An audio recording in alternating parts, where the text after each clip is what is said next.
Hey, what's up guys? Brad with the Squared Away Everyday channel here today. And today we're going to be talking about the EcoFlow Delta and just kind of my general thoughts on it and all that good stuff. If you haven't had a chance yet, please like and subscribe to this channel. Helps me out a ton.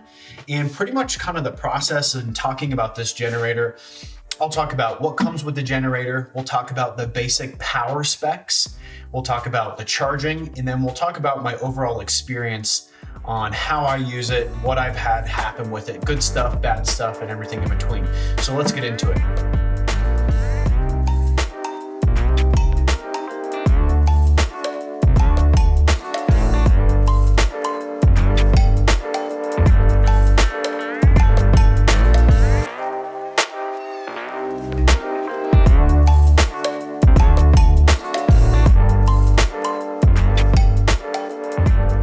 So for starters, what comes with the actual product? So of course, in the box, you're gonna get the actual generator itself, and then you'll have a series of cables. One of them is going to be this AC cable, and this is just for general wall charging. You're also going to have a car charger. You will have a MC4 to, I think it's an XT60 charger, so that you can charge with solar. And then I don't have it with me right this second, but you'll also have an XT60, that's these little yellow plugs that plug into the back of this. XT60 to, I think it's just a standard like jumper cable setup. So that's what comes in the actual box. And then in addition to that, you will have, I'll just flash a photo of it here. You'll have kind of a waterproof material case. And the case is very nice in the sense that you can actually, it keeps dust from getting into the unit, and it also keeps light water from getting into the unit as well. So when I first got it, I was like, why the fuck did they send me this? It sucks. But actually, after using it, I use it all the time. So the little waterproof case comes with it as well. Now let's take a look at the actual face of the unit, what it's telling you, all the different plugins and that kind of stuff. And then we'll talk about how much power it's got and the charging and all that good stuff. All right, so looking at the face of it, we've got the actual hours. So if you are charging the unit, it'll give you an input here of how many watts are going into the unit, and it'll tell you how many hours it's going to take to fully charge the battery. And then of course it'll keep updating the battery level to let you know what it's at there. Now, if we're using the generator to expel energy or power something, the output will be displaying how many watts are actually going out, and then it'll tell you with the hours here, it'll tell you how long you've got to run this particular load before the battery goes dead, and it'll of course still say the percentage of battery that you have left there. We'll plug something in here in a second and I'll show you. And then on the front, you've got your DC power outlets. So we've got USB-A outlets here. 2 of them are fast charge, and then 2 of them are just standard outlets. And then we have 2 USB-C outlets as well for like MacBook Pros or whatever you need to charge. So pretty cool. You just turn it on and off there, and that's that. Then we also have the on-off button, and you just kind of turn it on, turn it off like that.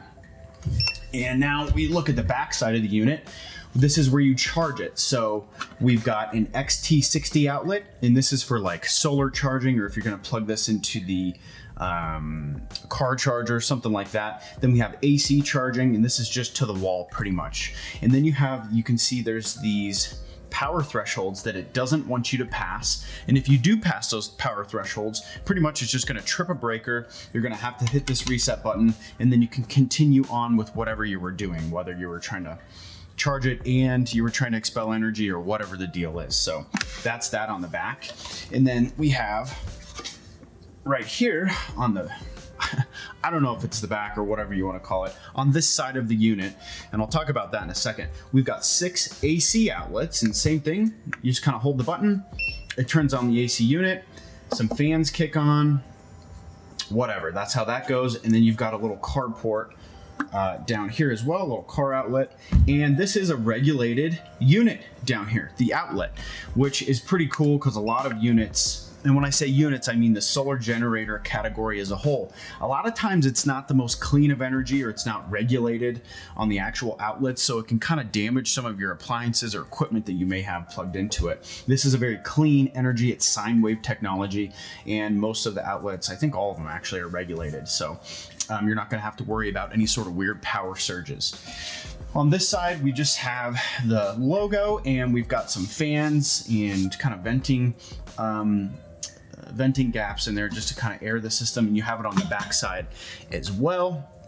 And on the top of it, you can see there's just two carry handles here. The unit's about 30 pounds, so it's pretty easy just to hold with one hand and like carry it up into your rooftop tent or just lug it around camp. This is rubber right here, and I think underneath here is a bunch of screws, so it just kind of gives it a little bit more water protection. And then on the bottom of the unit, we've got some rubber feet again. So just, you know, you set it down too hard or whatever, it's nice, or it doesn't slide around the back of your truck. So that's pretty much it for the actual face of the unit. Let's plug something in and we'll talk about, or we'll actually look at what the screen is doing. Okay, so here I've got just a small 100-watt MyHeat portable ceramic heater. And this is just kind of a portable one I bring around, and I'll sometimes preheat the rooftop tent with this guy. So let's plug this in. And we're gonna have to plug this into the back. I'll just show you what that looks like. So we're about to use the unit. We're gonna plug this guy into the rear. And if it was a 3-prong, you can also plug 3-prong male outlets into this as well, but it's not. So we're gonna turn this around. Whoops, first off, turn this guy on. I'll flip it around. Turn this off for a second. Flip it around. And you can see that we've got I'll pull everything into frame here. You can see that we have a 0 load. So nothing's coming in, nothing's going out. We've got a little symbol telling you the fan is on. Now if I turn on the MyHeat heater, it'll start to pull out. Now this is supposed to be a 100-watt heater, I think initially. Remember we were talking about the surge. When you turn in on pretty much anything like a power tool or a heater or something like that, you'll have an initial surge, and then it'll kind of level out once it gets going. So we're currently at 200 watts with this small heater. It is putting out heat. And so now you can see the output is 190-ish watts. It's telling us it'll run this for 70 hours, and the battery is currently at 100%. So pretty cool. This heater should level out around 100 or 115 watts is typically what it does. And you know, it'll increase with that. So you should be able to run this for about 11 to 13 hours. So that's pretty much that with the actual load, how it looks when you put a load on it. And it's very quick to respond. You see if I turn it on, quickly it tells you what's going on there. And if I turn it off, it's very fast. All right, so now let's talk about what kind of power you can expect from this thing, and also what charging looks like and just how much energy you can actually put into this at one time. So pretty much it's a 1260 or 1280 watt, somewhere in there. I don't know specifically, but it's 1260 or 1280 watt hour battery is essentially what it is. So it'll hold, let's call it 1300 watts for the sake of just being lazy, but it'll hold 1300 watt hours. So let's kind of break that down. So it'll hold 1300 watt hours in the battery. That's the power that you have available to you. And then you can run up to 1800 watts. So you can run something up to 1800 watts, and you can surge up to 3300 watts. So let's say that you're gonna run like a power tool or something like that. When you turn on that power tool, maybe it'll surge up to like 2200 watts, and then it'll kind of level back down, just like we saw with the heater there. Now we didn't see it drop down to 100 or 115 watts, how it typically will level out to, but you get the idea. That would have happened. So we'll get an initial surge and whatever we're gonna plug in, and then it'll kind of level out. So in the leveling out phase, you can run up to 1800 watts, okay? And so let's say that we had that 100-watt little heater. The 100-watt heater, let's say it runs perfectly at 100 watts continuously. That's all it runs is 100 watts. That means at 1300 watt hours, you could run this generator, or you could power that little heater for 13 hours because it's drawing 100 watts per hour, and you could essentially run the generator for 13 hours. So that's kind of how that breaks down for those of you that don't know how that works. Now let's talk about how quick this is to charge. That's a big thing with these solar generators, is they can just take a fucking long time to charge, and it's a big pain in the ass for anybody that just wants to use these fairly regularly, or if you just forget to charge your solar generator and you go camping the next day, it may take 12, 13 hours to charge, not this unit. So the way this works is you can get about an 80% charge within an hour when you're doing an AC charge from the wall. So if you're charging it from the wall, you can get about 80% charge in 1 hour. You can fully charge it within like an hour and 15 minutes, an hour and a half, somewhere in that ballpark, it'll charge up completely. So when we first plug in the unit, it typically runs for you'll typically be getting from the wall 600 to 700 watts for like 15 to 25 minutes. And then it'll ramp up to a crazy number of like 1,000, 11, 1,200 watts into this unit from the wall, which is insane. I think most competitors to these chargers are running like on the high end, like 400 watts you can put in from the wall. And I know just with solar panels, you can put up to 400 watts into this guy. Just from solar panels alone, you might even be able to get up to 600, 400 to 600, somewhere in that ballpark from solar panels. But it's not that type of solar generator. This isn't the type of solar generator you want to just run for like a standalone tiny house or something. It's not like that. This is more so for recreation, emergency preparedness, stuff like that. So I'll kind of get into how I use it in a minute here, but the most watts you can put into this guy from the wall is 1,222 watts is what they say from EcoFlow Delta, okay? Or from EcoFlow. And when we're running from solar, you can put in somewhere in there, 400 to 600 watts, something like that. Look at the spec sheet. I don't know, it's something like that. So that's how it goes in terms of charging.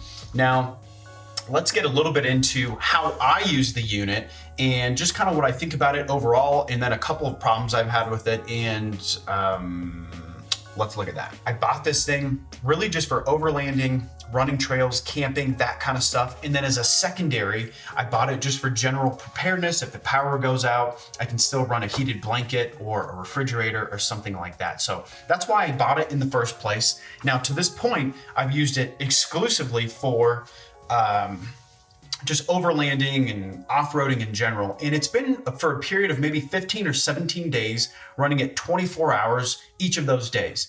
Now that's broken up into probably 5 or 6 different trips. It wasn't just 15, 16, 17 days straight. So let's just be clear on that. Now, what am I powering with it? I'm typically powering a Dometic fridge, specifically a CFX3 75 dual zone fridge constantly. And then I'm also running some sort of heated blanket or a heated throw for probably 8 to 10 hours through the night, kind of off and on intermittently, but pretty much the entire night, because I've got a little one and a wife, and maybe we should get a better sleep system so I don't have to do that, but it's comfortable. So that's kind of how we do it. And to this point, in all weather conditions, it's been very reliable with one exception. It was probably 29, 30 degrees, and it was super humid, really rainy, kind of sleet, and just miserable conditions. And it was already plugged into the refrigerator, and I brought it up into the rooftop tent, plugged in the heated throw, turned it up to high, and the fan turned on, as it always does when it's putting out a little bit more power. And then a secondary fan turned on, which this hadn't happened to me yet. And then it turned off. So I turned it back on, same thing happened, except this time it flashed a temperature warning at me, telling me that it was overheating. So I don't know what that was about. It was like 30-ish degrees, super cold, miserable conditions. And so I unplugged the refrigerator because it was already pretty cold, and I put the heated throw down to low, and I didn't have any problems the rest of the night, but it was concerning, and it was kind of weird and kind of a bummer that that happened. Now, since then, I've probably run 5-6 nights or just days in total using this on different trips, and I haven't had any problems. But I will say, in the back of my mind, it was concerning. It didn't stop working entirely, but it was concerning that it did do that to me. So I'm probably gonna mix things up a little bit for next season, and I'll still be bringing this, but we'll have a little bit different system for next year. Now, when it came to charging, I'll typically be charging this unit and running the refrigerator, and I'll have this plugged into my carport is typically how this goes. So this is plugged into the carport, it's charging while we're driving. It's typically around 130, 150 watts that are being put into this while we're driving. And it's also running the fridge, and the fridge is typically taking maybe 55, 60, 60 watts while we're driving. So you can see the power difference there and what's actually going on. Once we pull into camp, I'll pull in, I'll face the windshield so that it's facing where the sun is gonna come up. I'll plug everything in and I'll plug in this guy so that in the morning, this is a solar panel from Off Grid, by the way, if you don't know. It's a 200-watt solar panel, and it's a blanket, so it kind of folds out, goes on your windshield, and I use this guy to power it while we're just sitting static at camp. Now, you don't always have sunny conditions, and you don't always have the best of weather, so it's kind of intermittent how much power you're gonna have going in, but essentially, I'll throw it on the windshield the night before, have everything hooked up, so as soon as the sun starts coming up, if we get sun, then it starts charging the unit. Now, if you're going for like 1 night, 2 nights, the way that I use it, you're gonna be just fine. It's really not that big of a deal. It's when you get into that 3rd or 4th night, you really start to have some power anxiety, and it's just like, fuck, like, am I gonna be able to charge this thing up enough to where I can run the heated blanket all night or run the fridge or whatever the situation is? Now for me, like I said, I'll probably run a little bit different system next year, so I don't have to run a heated blanket all night, or maybe I'll just be running it from a secondary battery. I don't really know, but I've got some general plans in the mix there. So that's been my experience with it to this point, and I think it's been a very, very good solar generator. I've had some stuff in the past, like before they call them solar generators, and they're essentially just a battery bank, and they sucked, like really sucked. And so I've had some stuff since then, like the Goal Zero Yeti and stuff like that, and I still think the Goal Zero kind of sucked. So this is very good. Are you gonna use this to power a tiny home? No, you're not. Are you gonna use this to power like an RV and AC and all that kind of stuff? Probably not. It's not great for that kind of stuff. It's really great for camping, overlanding, general preparedness, especially when you've got a, some sort of easy solar panel to couple that with. And that's what I would recommend it for. Nothing else. Camping, recreating, awesome. General preparedness, awesome. But in terms of a standalone unit to run power off grid, I don't think it's quite there yet. And I don't think the technology is there just in general. So we'll see what happens in the next few years, but that's pretty much it, guys. If you like this video, please like and subscribe. Helps me out a ton, and we'll see you in the next one.